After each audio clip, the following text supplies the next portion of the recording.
మాట్లాడాల్సింది మాట్లాడాల్సి కోరుతున్నా. జూబ్లీహిల్స్ బై ఎలక్షన్ సందర్భంగా ఇక్కడ జూబ్లీహిల్స్ కాన్స్టిట్యున్సీలో కాంగ్రెస్ పార్టీని బలపరుస్తూ కాంగ్రెస్ పార్టీని గెలిపించడానికి వచ్చినటువంటి మంత్రివర్యులు మన అందరి ప్రియతమ నాయకురాలు మన అక్క సీతక్క గారికి, స్థానిక కార్పొరేటర్కి మరి గత 3 నెలలుగా మన గల్లీలలో తిరుగుకుంటా ఇక్కడ ప్రజా సమస్యలపై ప్రత్యేక దృష్టి పెట్టి వారి సమస్యలు పరిష్కరిస్తున్నటువంటి కార్పొరేట్ చైర్మన్స్ విజయబాబు అన్నకి, మన అక్క శోభారాణి అక్కకి అండ్ స్థానిక వదిన బాబీ గారికి, ముస్తఫా గారికి, అశోక్ గారికి, స్థానిక కాంగ్రెస్ సీనియర్ నాయకులకు, కార్యకర్తలకు, మహిళలకు అందరికీ కూడా నమస్కారం. మరి ఈరోజు మీ ముందు ఉండి నేను మాట్లాడుతున్నా అంటే ఇదందరూ కూడా మీ ఆశీర్వాదమే అని చెప్తా ఉన్నాను. ఎందుకంటే ఈ జరుగుతున్నటువంటి బై ఎలక్షన్లో ప్రజల్లో ఒక అభిప్రాయం ఉండే, ఏమని, మాకు స్థానిక నాయకత్వం కావాలా, మా బాధలు అర్థం చేసుకునేటోళ్ళు కావాలా, మా గౌరవం ఇచ్చేటోళ్ళు కావాలా, మా సమస్యలు పరిష్కరించేటోళ్ళు కావాలని చెప్పి ప్రజల్లో ఒక బలమైన అభిప్రాయానికి వచ్చినుండే. ఆ అభిప్రాయంలో అనేక సర్వేలు చేయంగా కాంగ్రెస్ అధిష్టానం పెద్దలు సోనియా గాంధీ గారు, రాహుల్ గాంధీ గారు, ఖార్గే గారు, కేసీ వేణుగోపాల్ గారు నన్ను గుర్తించడం చాలా సంతోషంగా భావిస్తూ వాళ్ళకి ధన్యవాదాలు తెలియజేస్తాం. మరి ప్రజల పట్ల, ప్రజా సేవ పట్ల మాకున్నటువంటి పట్టుదల మీద ఒక నమ్మకంతో, ప్రజలకు అండగా ఉంటాడన్న నమ్మకంతో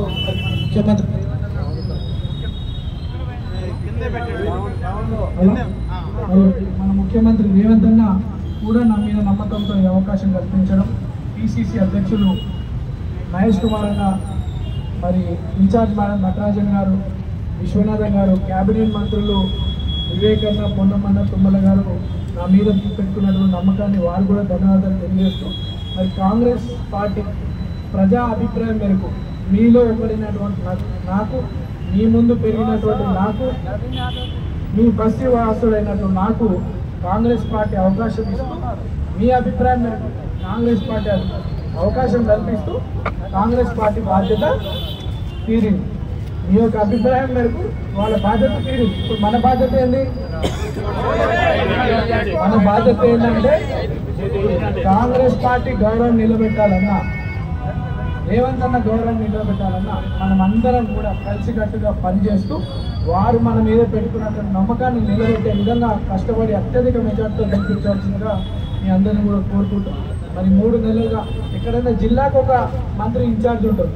మరి రేవంత్ అన్న ప్రత్యేక దృష్టి పెట్టి 3 మంత్రులను అపాయింట్ చేసి దాదాపు 20 నుండి 20-30 సంవత్సరాల్లో కానీ డెవలప్మెంట్ మనకి 2-3 నెలల్లో 150 కోట్ల రూపాయలతో అనేక అభివృద్ధి కార్యక్రమాలు చేయడం జరుగుతాయి. అభివృద్ధి కార్యక్రమాలు కాదు, సంక్షేమ పథకాలు కూడా, తెల్ల రేషన్ కార్డు కావచ్చు, సన్న బియ్యం కావచ్చు, గ్యాస్ సబ్సిడీ కావచ్చు, కరెంట్ కావచ్చు, అనేక సంక్షేమ పథకాలు కూడా అర్హులైనటువంటి వారందరూ కూడా అందుతూ ఉన్నాయి. క్యాంపెయిన్లో తిరుగుతూ ఉంటే అందరూ కూడా చాలా సంతోషంగా ఉన్నారు. కాంగ్రెస్ పార్టీని బలపరుస్తాము అని చెప్పి ఒక రెస్పాన్స్ చాలా పబ్లిక్ ఇవ్వడం చాలా సంతోషంగా ఫీల్ అవుతా ఉన్నాం. మరి 2 సార్లు నాకు అక్కడకు మీరు అందరూ తెలుసు, 3 సార్లు అవకాశం ఇచ్చినప్పుడు సరైన అపోజిషన్ లేకుండా వాళ్ళకి ఎంతసేపు నవీన్ యాదవ్కి టికెట్ రావద్దనే భజన చేసేటోళ్ళు. 2014లో మీ ఆశీర్వాదంతో 2వ ప్లేస్ వచ్చిన, 2018లో నాకు అవకాశం రాకుండా చేసినటువంటి పార్టీ బీఆర్ఎస్ పార్టీ, 2023లో కూడా నాకు అవకాశం రాకుండా చేసినటువంటి party BRS party. Naveen Yadav ఎక్కడ ఎదుగుతా అపోజిషన్ ఇంకా బలంగా ఏర్పడతామని అనేక కుట్రలు పడి అవకాశం రాకుండా చేసేది. సరే, రాజకీయంగా అవకాశాలు రాకపోవడం అది కామన్, కానీ అనేక తప్పుడు కేసులు పెట్టి, నా జీవితంలో చిన్న తప్పు చేయలేదు కానీ తప్పుడు కేసులు పెట్టి నన్ను కానీ, నా కుటుంబ సభ్యులు కానీ, నా బంధువులను కానీ, నా ఫాలోవర్స్ కానీ, బీజేపీ కార్యకర్తలు కానీ, సొంత కాంగ్రెస్ పార్టీ మన బీఆర్ఎస్ పార్టీ కార్యకర్తలు కానీ అనేక తప్పుడు కేసులు పెట్టి హింసించడం జరిగింది. ఆ 11 సంవత్సరాలలో అభివృద్ధి దేవుడు కానీ అరాచకం, అన్యాయం చాలా జరిగినటువంటి విషయం మీకు తెలుసు. గతంలో అవకాశం ఇచ్చి మోసపోయినాం, మళ్ళీసారి అవకాశం రాదు. ఈ వచ్చినటువంటి అవకాశాన్ని అందరం కూడా ఆలోచన చేసి నిర్ణయం తీసుకోవాలి. ఈరోజు కాంగ్రెస్ పార్టీ అధికారంలో ఉంది. రేవంత్ అన్న ప్రజాపాలన పైన ప్రజల్లో నమ్మకం పెరుగుతుంది. ఆ నమ్మకంని పెంచండి. 150 కోట్ల డెవలప్మెంట్ యాక్టివిటీస్ జరుగుతున్నాయి, సంక్షేమ పథకాలు జరుగుతున్నాయి. అభివృద్ధి మన లక్ష్యంగా మనం ప్రజలకు పోవాలా.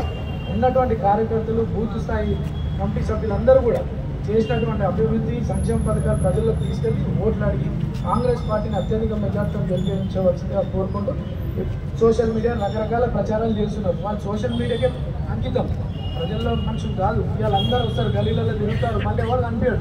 నేను కొన్ని వందల వేల సార్లు గల్లీలలో తిరిగినాను.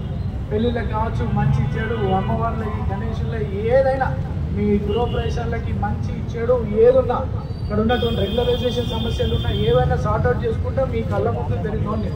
ఈరోజు ఎలక్షన్ నవీన్ యాదవ్ కాదు, మీ తమ్ముడు ఎలక్షన్, మీ అన్న ఎలక్షన్, మీ కొడుకు ఎలక్షన్. మీ కుటుంబంలో ఉన్న మీ అందరూ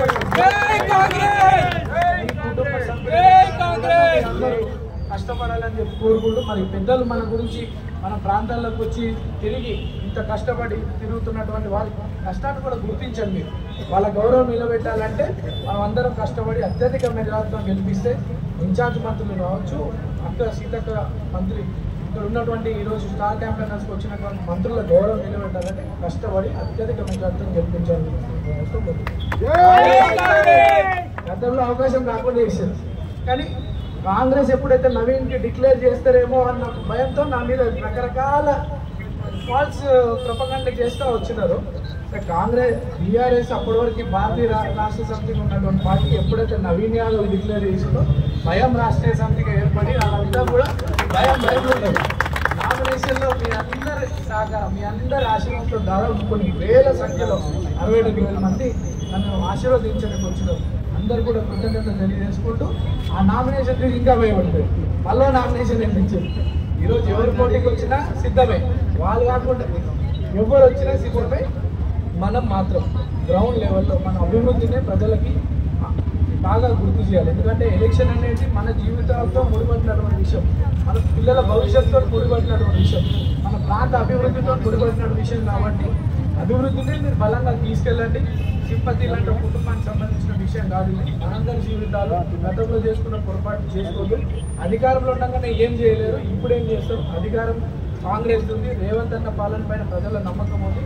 బలంగా అభివృద్ధి ఎజెండాగానే తీసుకెళ్తూ ప్రజల్ని ఓటు అడగవలసిందిగా కోరుకుంటూ పాదయాత్రకు వచ్చినటువంటి మా అక్క సీతక్కకి, చైర్మన్స్కి, మహిళలకు, అందరు పెద్ద మనుషులకు, మా సోదరు కార్పొరేటర్లు బాబాబాయికి, విజయన్నకి, అందరు అశోక్ అన్నకి, ఆనంద్ అన్నకి, స్థానిక లీడర్లకి, మహిళలందరూ కూడా ధన్యవాదాలు తెలియజేసుకుంటూ vote for Congress, vote for Congress, చేతి గుర్తుకే, చేతి గుర్తుకే, జై కాంగ్రెస్, జై కాంగ్రెస్, జై కాంగ్రెస్, జై కాంగ్రెస్, జై రేవంత్ అన్న, జై రేవంత్ అన్న, జై రాహుల్ గాంధీ గారు. థాంక్యూ.